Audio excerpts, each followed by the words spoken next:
আমি ডক্টর সুদীপ হালদার, আমি cancer surgeon. আবার একটু গুরুত্বপূর্ণ ভিডিও নিয়ে আমি ফিরে আসলাম। এই ভিডিওর যে মেন প্রসঙ্গ সেটা হলো ফাইন্যান্সিয়াল কাউন্সিলিং। ক্যান্সার এই টার্মটা শুনলেই সবকিছু মনে একটা পেশেন্ট বা বাড়ির লোকের মধ্যে একটা সবকিছু ভুলেই যায়, একটা আকাশ ভেঙে পড়ার মতো অবস্থা হয়। এবং সেক্ষেত্রে একটা মেজর বা পোর্শন কিন্তু চিন্তা, যেটা অনেক পেশেন্ট কেন বলুন ম্যাক্সিমাম সব পেশেন্টের ক্ষেত্রেই হয়, সেটা হচ্ছে খরচ।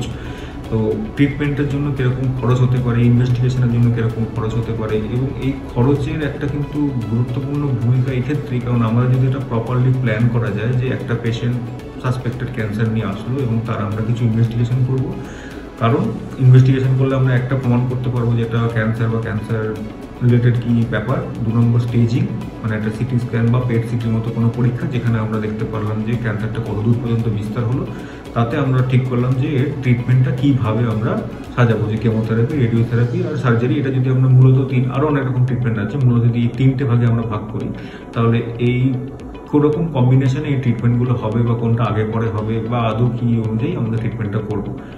এখন এই কাউন্সিলিং বা ফিনান্সিয়াল যে কাউন্সিলিং, এটা খুব গুরুত্বপূর্ণ, কারণ প্রথম থেকেই অনেক পেশেন্ট যখন আমাদের কাছে যে কোনো ক্যান্সার ইস্যুতে যখন আসে, তখন তাদের অনেকেই থাকে যারা একটা মধ্যবিত্ত বা নিম্ন মধ্যবিত্ত বা আরও নিচে, যাদের একটা অর্থনৈতিক পরিস্থিতি, সেসব ক্ষেত্রে এই ক্যান্সারের ট্রিটমেন্টের খরচের ধারণা হওয়ার আগেই তারা একটা ভয়ে ভেঙে পড়ে যে না, আমরা ট্রিটমেন্ট করাতে পারবো না, কারণ হচ্ছে এত খরচ আমরা সামলাতে পারবো না।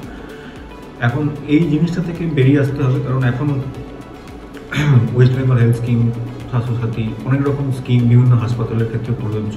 2 নম্বর, অনেকের ক্ষেত্রে মেডিক্লেম রয়েছে। সেই মেডিক্লেম যখন আপনারা করছেন, যদি আগে থেকেই করা থাকে, তাহলে সেই ব্যাপারগুলো থেকে ক্যান্সারটা ইনক্লুডেড কিনা বা এরকম ক্রনিক ডিজিজগুলো ইনক্লুডেড কিনা, সেগুলো জানাটা খুব দরকার। তো এই মেডিক্লেম বা এই যে ফেসিলিটিগুলো বিভিন্ন হাসপাতালে রয়েছে, সেগুলো কীরকম ফেসিলিটি রয়েছে, কী ফেসিলিটি একটা হাসপাতাল থেকে আমরা আনতে পারি পেশেন্টের জন্য। অনেক সময় সিএম ফান্ড অ্যাপ্লাই করা যায় অনেক ক্ষেত্রে। তো কার ক্ষেত্রে কী প্রযোজ্য, সেটা ইন্ডিভিজুয়াল পেশেন্টের উপর ডিপেন্ড করে, তাদের কী ফেসিলিটি রয়েছে, কী ব্যবস্থা রয়েছে, ওই হাসপাতালে কী স্কিম ফলো করা হচ্ছে বা কী অ্যাভেলেবেলিটি রয়েছে। তো এইগুলোর জন্য ডেফিনেটলি ফিনান্সিয়াল কাউন্সিলর একজন দরকার থাকে, যারা ওভারঅল একটা কীরকম খরচ হতে পারে, বা স্কিম থাকা সত্ত্বেও অনেক সময় হয়তো কিছু ইনভেস্টিগেশন যেগুলো এর মধ্যে আওতায় পড়ে না বা পড়ে, তো সেগুলো নিয়ে একটা ভালো রকমভাবে একটা আলোচনা খুব দরকার ডাক্তারবাবুর সঙ্গে নিয়ে, যে ওনার কী ট্রিটমেন্ট হতে পারে। তো সেই ফাইন্যান্সিয়াল কাউন্সিলিং, যেমন আমি অপারেশন করি, এখন অপারেশনের একটা মূলত খরচ হচ্ছে একটা অপারেশন টাইম, একটা কতক্ষণ ধরে সার্জারিটা হচ্ছে। 2 নম্বর হচ্ছে যে পেশেন্টের স্টে, কতদিন পেশেন্টটা অপারেশনের পরে থাকছে মোটামুটিভাবে। 2 নম্বর হচ্ছে যে অপারেশনের পরে পেশেন্টের কোনো রকম আইসিইউ বা আইটু এগুলো দরকার পড়ছে কিনা, তার উপর ভিত্তি করে কী ওষুধ লাগছে, কোনো রকম যন্ত্রপাতি ইউজ করা হচ্ছে কিনা, এত কিছুর উপর ভিত্তি করে আমাদের একটা নির্ধারণ করা হয় যে কীরকম একটা এস্টিমেট খরচ হতে পারে। এখন যেখানে ধরুন কোনো একটা অ্যামাউন্ট বলা হয়, সেই অ্যামাউন্টটা কখনোই একটা অ্যাবসলিউট অ্যামাউন্ট জেনারেলি হয় না, বা আমি সেই অ্যাবসলিউট অ্যামাউন্টটা কখনোই একটা মানে জায়গা থেকে ট্রিটমেন্ট করা ডিফিকাল্ট এই কারণেই, কারণ কোনো একটা পেশেন্ট, এগুলো কোনো রুটিন জেনারেল সার্জারি নয়, একটা কমপ্লেক্স সার্জারি। তো ম্যাক্সিমাম ক্ষেত্রে এরকম হতেই পারে যে কোনো একই অপারেশন যদি আমি 10 জন পেশেন্টের ক্ষেত্রে করি, তো সবাই একই রকমভাবে তার রেসপন্ড করে না। কোনো পেশেন্টকে আমি হয়তো 5 দিন ছুটি করে দিতে পারলাম, কোনো পেশেন্টের কোনো কমপ্লিকেশন হলো, কোনো পেশেন্টকে আমি ছুটি করতে দেরি হচ্ছে। তো অনেক কিছু প্যারামিটারের উপর ডিপেন্ড করে, তো সেসব ক্ষেত্রে অনেক সময় খরচ বাড়তে পারে।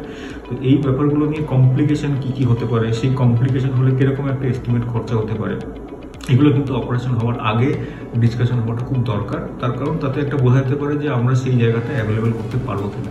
এখন সেটা যদি আমরা করতে পারি, বা সেই কমপ্লিকেশনগুলো ম্যাক্সিমাম ক্ষেত্রে এখন যেরকম উন্নত আধুনিক মানের যন্ত্রপাতি, অ্যানাস্থেসিয়া, যে অ্যানাস্থেসিয়া যেভাবে আমাদের দেওয়া হয়, পোস্ট অপারেটিভ যেভাবে আইসিইউ বা পোস্ট অপারেটিভ রিকভারি যেরকমভাবে করা হয়, তাতে অনেক কমপ্লিকেশনই এখন এড়ানো সম্ভব। কিন্তু স্টিল একটা অপারেশন, সে যত ছোটো অপারেশন বা বড় অপারেশন হোক, তাদের কিন্তু কিছুমাত্র কমপ্লিকেশন হওয়ার সম্ভাবনা থেকেই থাকে, সেটা কখনো জিরো হয় না। তো সুতরাং সেই কমপ্লিকেশনের মধ্যে কোনটা গুরুতর কমপ্লিকেশন, সেটার সম্ভাবনা কতটা, এবং তার যে কী পরিকল্পনা বা তার ফাইন্যান্সিয়াল কাউন্সিলিং আমাদের কিন্তু খুব একটা গুরুত্বপূর্ণ ভূমিকা।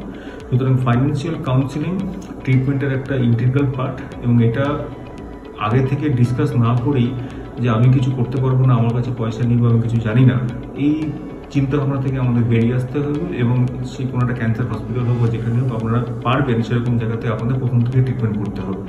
তো সেটা যদি আপনার করা যায়, তাহলে কিন্তু অনেক পেশেন্টই আমরা কিন্তু বিভিন্ন রকম প্রকল্প, তার সুবিধা নিয়ে কিন্তু আমরা চিকিৎসার দিকে এগিয়ে যেতে পারি। এটাই ছিল আজকের এই ভিডিওর মূল আলোচ্য বিষয়। তো এরকমই আরও কিছু ভিডিও নিয়ে আমি আবার পরবর্তী সময় হাজির হব। নমস্কার।